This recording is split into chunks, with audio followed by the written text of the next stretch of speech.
Audio Jungle.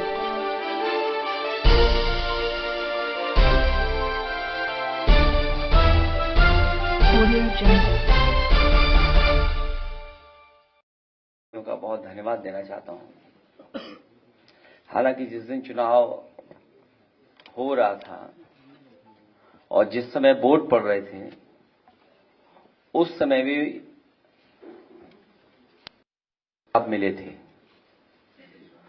बहुत सारे videos, बहुत सारी जानकारी लगातार मिल रही थी, जिसकी सूचना हम लोग आपको भी दे रहे थे और आज के समय पर जो सोशल मीडिया उसके माध्यम से भी चुनाव आयोग और संबंधित अधिकारी तक बात पहुंचा रहे थे। मुझे याद है मैंने कुंदरकी के अपने समाजवादी पार्टी के प्रत्याशी उनका वीडियो देखा था। सुबह ही सुबह जब वो निकले हैं वोट डालने तो उन्हें जानकारी मिल गई कि उनके बूथ के एजेंटों को निकाल दिया गया है। पुलिस प्रशासन ने मिलकर के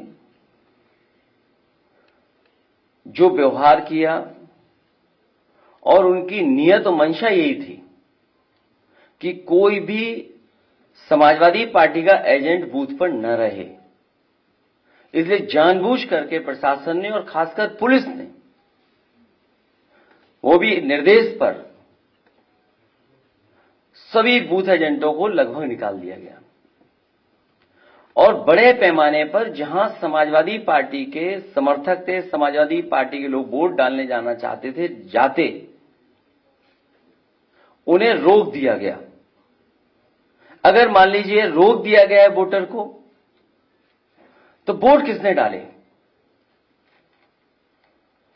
अगर उन बूथों पर समाजवादी पार्टी का वोटर नहीं पहुंचा है, हमारे प्रत्याशी के समर्थक नहीं पहुंचे, आखिरकार वोट किसने डाला है?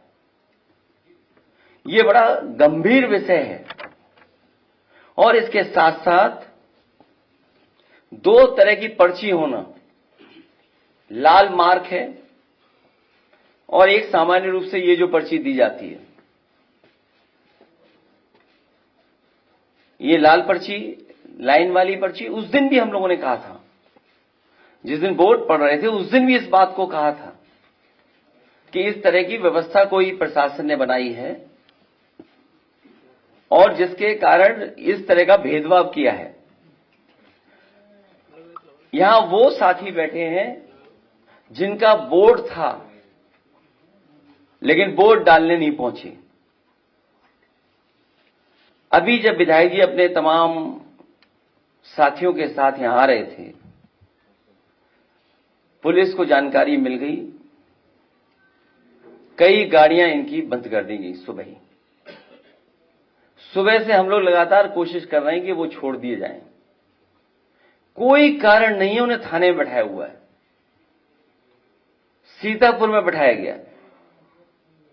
पहले एक थाने में रोका पुलिस ने, न जाने कहां से एसओजी की टीम आई, बैठा लिया उनको, उसके बाद दूसरे थाने में ले जाके बैठा दिया उनको। और इसलिए बैठा दिया कि कम से ये प्रेस से आमना सामना ना हो जाए, क्योंकि उन्हें पता था कि प्रेस होने जा रही है। एक और गंभीर घटना हुई है जिसके बारे में आपको जानकारी होगी, संभल की। सर्वे हो चुका था, चुनाव के चर्चा न हो पाए, हमारी आपकी प्रेस गड़बड़ा जाए,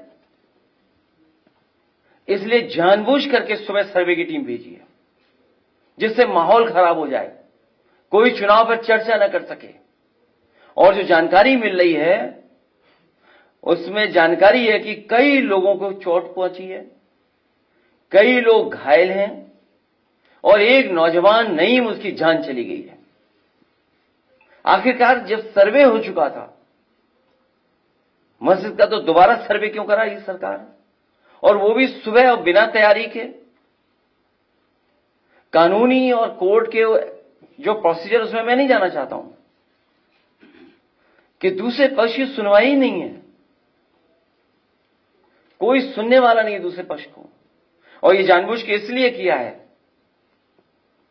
कि आज किस बात पे चर्चा हो, किस इमोशन पे चर्चा हो। ये जानबूझ करके सरकार ने कराया है। ये जो संभल में हुआ है, बीजेपी सरकार, प्रशासन सब ने मिलकर कराया, जिससे कि चुनाव के धांधली पर, चुनाव की बेईमानी पर चर्चा न हो सके।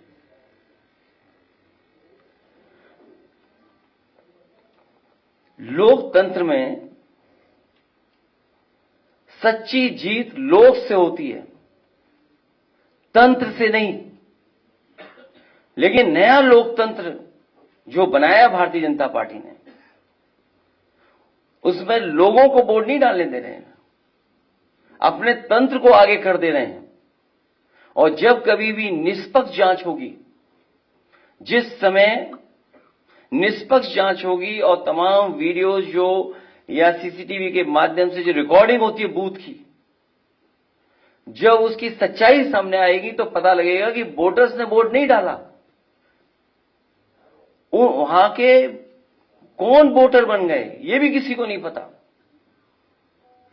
बूथ के अंदर किसने वोट डाला किसी की जानकारी नहीं है। जिस जीत के पीछे छल होता है वो दिखावटी जीत का छलावा होता है। जो सबसे ज्यादा उस सीट को छलती है, जिसके छल करके जीत का नाटक रचा है। ये पूरा नाटक है इनका, भारतीय जनता पार्टी का। ये जश्न मनाना, लड्डू के नीचे लड्डू को रखने वाली जो वो थोड़ा बहुत जो मिठाई वाले लगाते हैं, बिना हटाए लड्डू खिला देना, ये सब नाटक था। ऐसी जीत जीतने वालों को कमजोर करती है, नैतिक रूप से उनके जमीर को मार देती है। बिना जमीर के जीने वाले अंदर से खोखले होते हैं। ऐसे लोग सबके सामने अपने को ताकतवर दिखाने की कोशिश करते हैं, लेकिन अकेले में आईने में अपना मुंह देखने से भी डरते हैं। भाजपा का हारने का डर तो उसी दिन साबित हो गया था जिस दिन उसने पीडीए के अधिकारी कर्मचारियों को चुनाव से हटा दिया था, जिससे इनके अपने लोग वहां सेट किए जा सकें और धांधली की गवाही देने वाला कोई न हो। हमने तो भाजपा की बदनीयत को समझकर तब ही विरोध किया था, लेकिन जब शासन प्रशासन ही दुशासन बन जाए तो लोकतंत्र के चीरहरण को कौन रोक सकता है। ये बेईमानी कोई नई नहीं है इनकी। चुनाव में धांधली करना और धांधली का परिणाम हमने सबने कैमरे पे देखा था।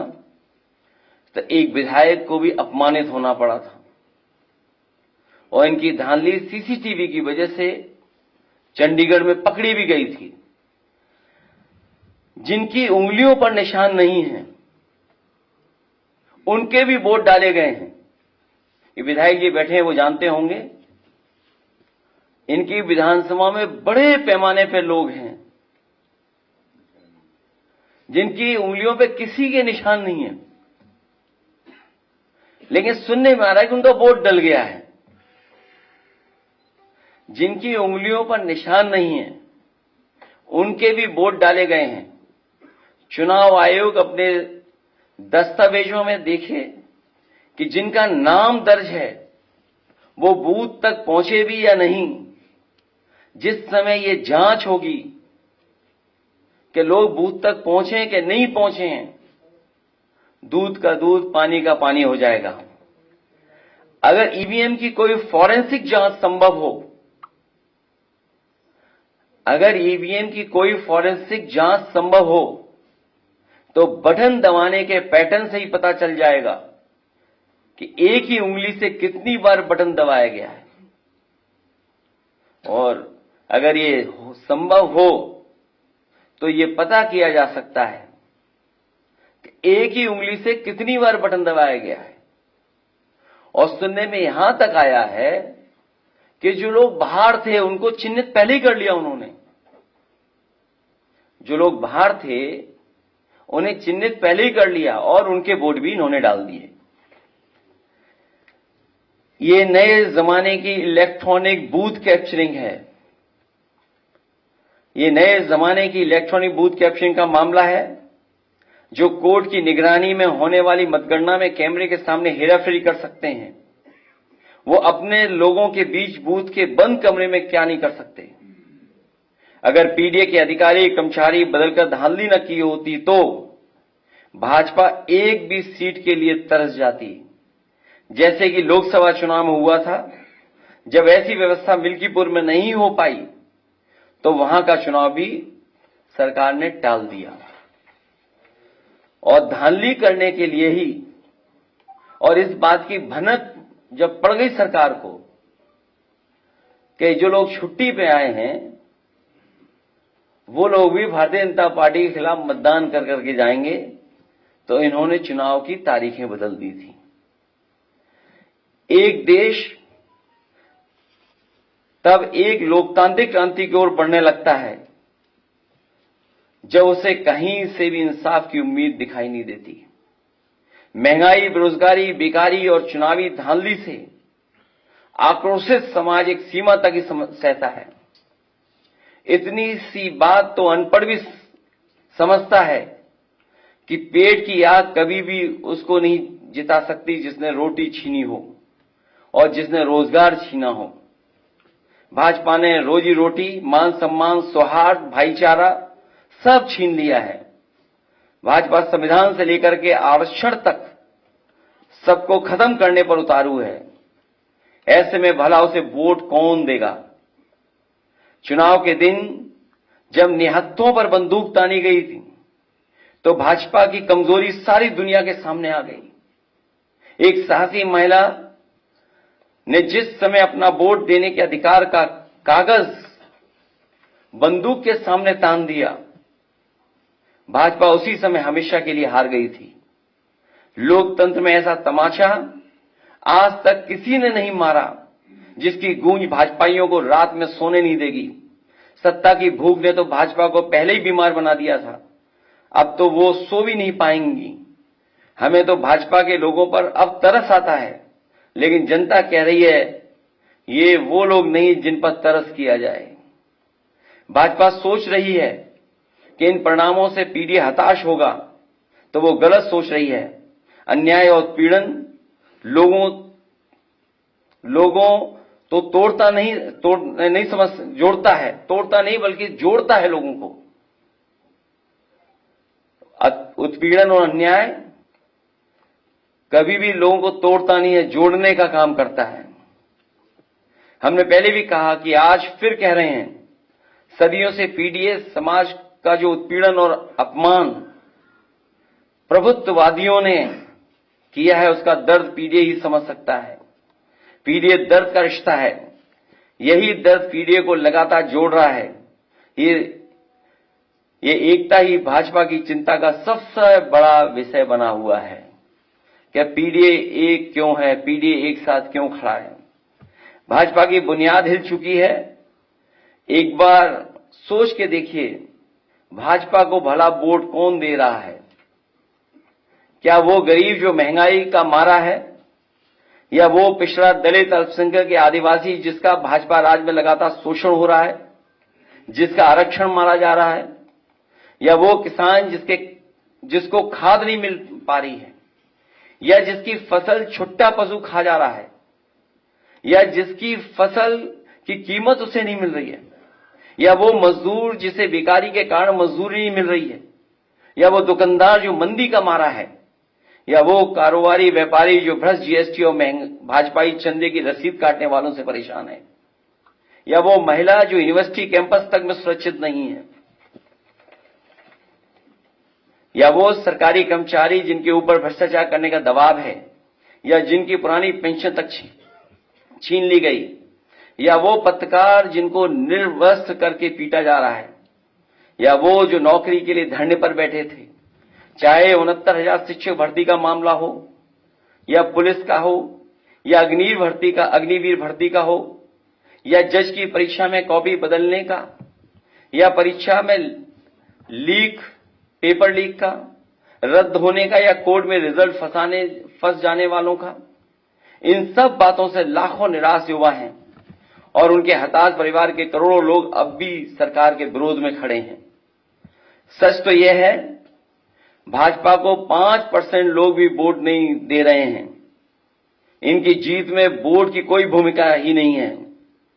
ये तंत्र की हेराफेरी से जीतने वाले लोग हैं और वोट को लूटने वाले लोग हैं।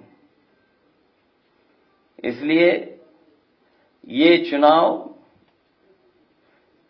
निष्पक्ष नहीं था। ये बेईमानी से और वोट को लूट करके चुनाव जीता गया है।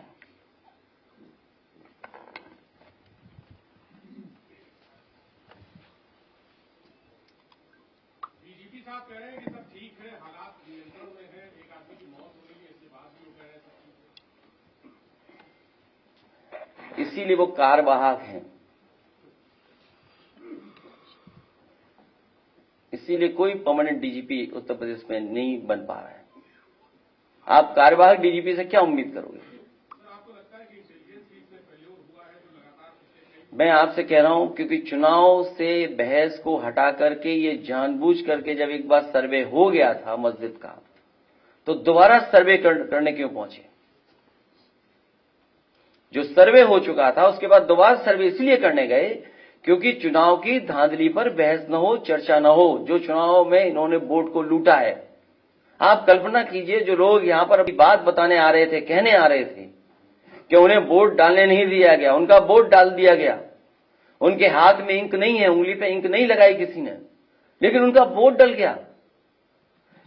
ये बातें खुल न जाए, इसीलिए पुलिस अभी भी बैठाए हुए उन लोगों को, अभी भी थाने में बैठे हुए हैं। सर, महाराष्ट्र चुनाव के परिणामों पर क्या कहेंगे? सोचिए, अभी भी बैठे हुए थाने में, कोई कारण नहीं है, और वो इसलिए बैठाए हुए क्योंकि वो एफिडेविट लेकर के आ रहे थे। आपके सामने वो एफिडेविट दिखाते कि उन्हें वोट डालने नहीं दिया गया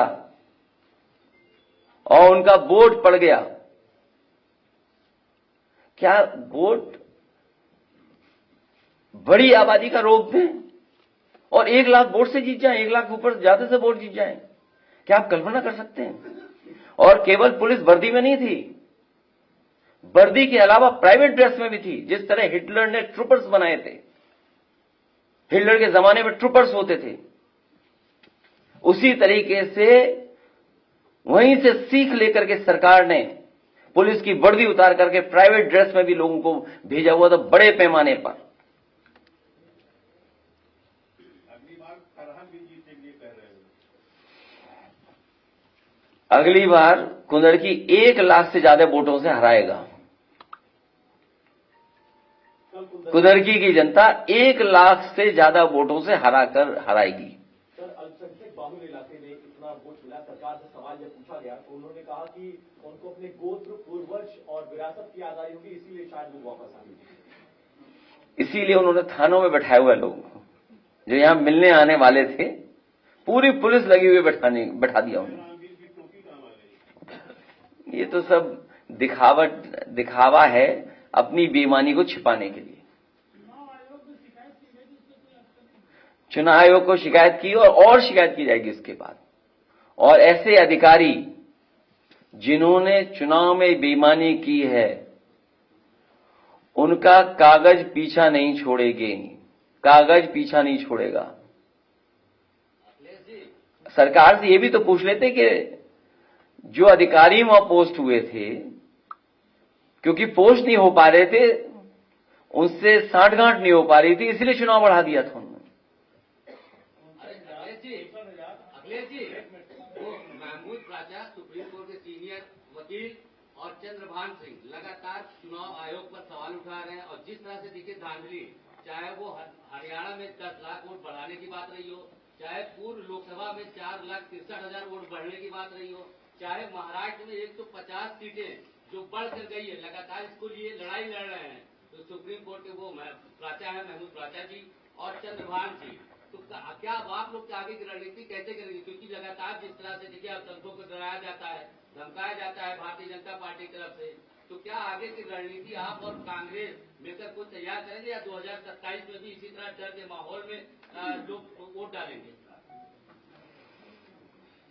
मैंने आपसे कहा कुंदर की विधानसभा में भारतीय जनता पार्टी 1 लाख से ज्यादा वोटों से हार करके आएगी अगले चुनाव में। आपने अभी जो सीतापुर वाली बात कही है, तस्वीर पे सीतापुर पुलिस दिख रही है कि उनके पास गाड़ियों की आरसी और तो यात्रियों को बैठा लोगे? नहीं, आप भी बताइए, ये कौन सा एक्ट है बताओ? नहीं, ठीक बात है, वही बात है। तो आप भी तो एक्ट को समझते होंगे कि गाड़ी बैठा लो, आप गाड़ी रोक लो, ठीक, कागज चेक कर लो। आदमी बैठा लिया आपने, ड्राइवर को करो कार्रवाई। अच्छा, आप जो आ रहे हैं उनके एफिडेविट छीन लिए। ये तो पुलिस पे केस बनता है लूट का।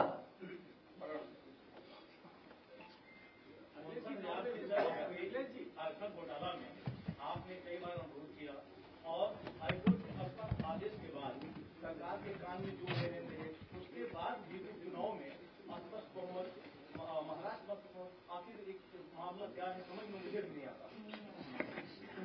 ऐसी स्ट्राइक रेट कभी देखी आपने जो बीजेपी की स्ट्राइक रेट इस बार दिखाई दी है चुनाव में? अभी तक के चुनावों में किसी भी पॉलिटिकल पार्टी की ऐसी स्ट्राइक रेट देखी आपने? और हमारे एक साथी ने ठीक कहा कुछ पहनावे को लेकर के, जिस पार्टी को हमेशा पहनावे पे शिकायत रहती थी, कौन क्या खा रहा है इस पे शिकायत रहती थी, वो क्या दावा कर रहे हैं? और सच्चाई तो ये है कि इन्हें बूथ तक नहीं पहुंचने दिया। इनकी उंगलियों पे निशानी नहीं है। चंडीगढ़ में आपने धांधली नहीं देखी? सीसीटीवी नहीं होता अगर, तो क्या वो आईएएस अधिकारी पकड़ा जाता? इसीलिए मैंने कहा कि नए तरह की ये इलेक्ट्रॉनिक वोटिंग मशीन से लूट और बूथ कैप्चरिंग है। आपको पहुंचने ही नहीं देंगे वहां तक। जो सीटों पर वोट डाला है, कितने संघर्ष के बाद वोट डाला है कार्यकर्ताओं ने।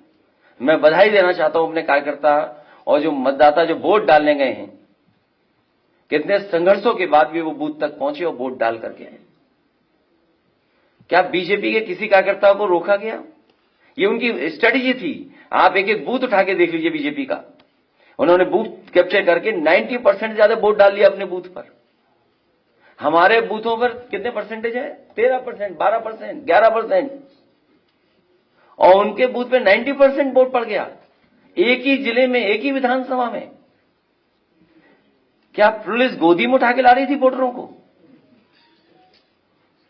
इसका मतलब तो ये हुआ कि पुलिस के लोग भारतीय जनता पार्टी के वोटरों को गोदी में उठा करके वोट डलवा रहे थे, मना रहे थे कि वोट डालने जाओ। मायावती जी ने किनारा कर लिया है उपचुनाव से। इससे पहले भी जो है चुनाव में इस तरह का हुआ है कि मेरठ में मुरादाबाद में रोका गया, मुस्लिम बहुल इलाकों में ज्यादा ये होता है। 21 में जब ब्लॉक प्रमुख वाला चुनाव हुआ तो एक महिला की तारीफ की गई थी, तो उसको लेकर के विपक्ष क्यों नहीं कोई स्ट्रैटेजी बना पा रही है? क्योंकि ये तो लगातार लोकतंत्र का हनन कर रहा है। और आप अभी 24 की स्ट्रेटेजी नहीं देखी, वही हार अभी तक स्वीकार नहीं कर पा रही बीजेपी। लेकिन सर अब तो जो बंदूक की नोक पर जो है वोट रोका जा रहा है ना। इसके लिए स्ट्रेटेजी भी बनेगी, तरीका भी बनेगा। इसीलिए मैंने कहा जिन अधिकारियों ने धांधली की है, कागज उनका पीछा नहीं छोड़ेगा। सीसीटीवी या जो हमारे समाजवादियों के पास बड़े पैमाने पर रिकॉर्डिंग है, उन सबको चुनाव आयोग के सामने रखा जाएगा। उसमें मुझे उम्मीद है कि आप लोग भी सहयोग करेंगे। समय समय पर आप भी समाजवादी पार्टी का सहयोग करें लोकतंत्र मजबूत करने के लिए। उन वीडियोस को जरूर चलाएं आप लोग भी। किसका 24 में कर लिया था क्या इन्होंने? अभी तक अयोध्या की हार से नहीं उबर पाएंगे लोग। सच्चाई तो ये है। और सोचिए, जब अयोध्या हार सकते हो, कह रहे हम कुदर की जीत गए, जहां पे वहां आम वोटर ने रिजेक्ट कर दिया हो, और क्या कहते हैं कुदर की जीत लिया, हमें कुदर की वोट दिया है। जिनके अपने वोटरों ने, इनके अपने वोटरों ने रिजेक्ट किया है, जहां पर मिल्कीपुर में चुनाव नहीं करा पा रहे हैं। इसीलिए मैंने कहा कि अगर फॉरेंसिक लैब में ये बात चेक हो जाए कि ईवीएम की मशीन के बटन किसने दबाए हैं, तो आप पाएंगे कि एक ही व्यक्ति बटन दबा रहा होगा। अब बात बहस आगे नहीं करिए। हमारा व्यू पॉइंट लोकसभा में मैं बोल चुका हूं, वही हमारा है जो मैं लोकसभा में बोल चुका हूं।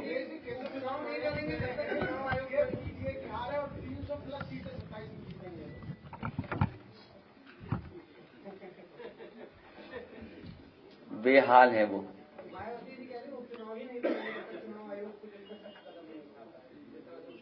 अब उपचुनाव हो गई नहीं, अब उपचुनाव कोई होगा ही नहीं, एक होगा बस। सर महाराष्ट्र और झारखंड चुनाव परिणामों पर क्या कहेंगे सर?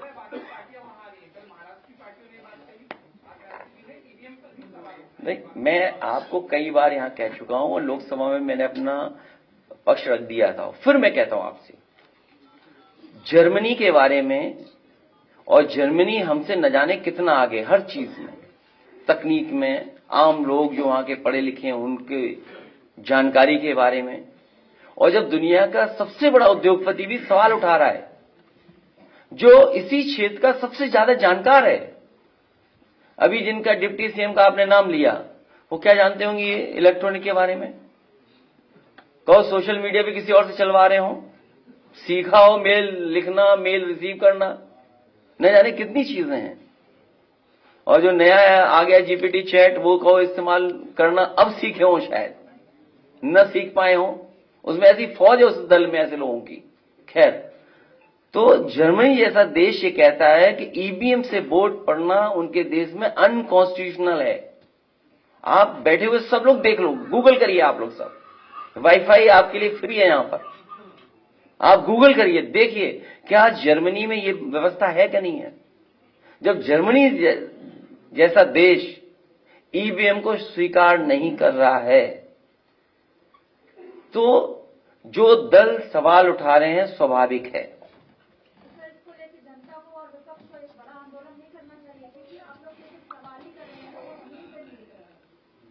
अभी हारे हम लोगों ने इतना वोट डाला, इतना वोट डाला, मैं फिर कहूंगा, पीडीए परिवार इतना वोट डालेगा, इतना वोट डालेगा कि मशीन भी नहीं कैलकुलेट कर पाएगी।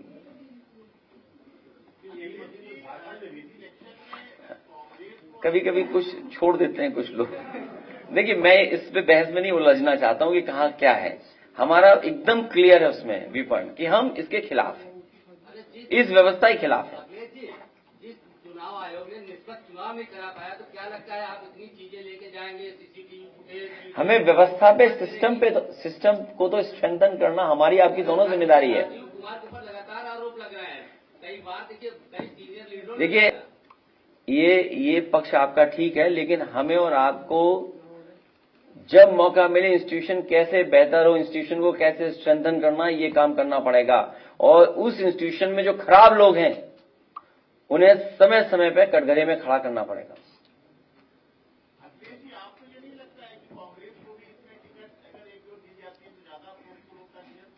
आपकी किसी कांग्रेस के बड़े नेता से बात हुई क्या? तब ठीक है, तो उनसे पूछ लेते मांगी क्यों नहीं। तो उन्हें तो पता है हमने दी थी सीटें। अगर ये बताओ, सबको बता दो, अगर आप बातचीत हुई है तो कौन कौन सी सीट दी थी मैंने। नहीं, जब आपकी बात हुई है, सब जानकारी है आपको, फिर हमसे क्यों पूछ रहे हो? हमने तो सीट दी थी उन्हें। चलिए, बहुत धन्यवाद आपका, बहुत धन्यवाद। Audio Jungle.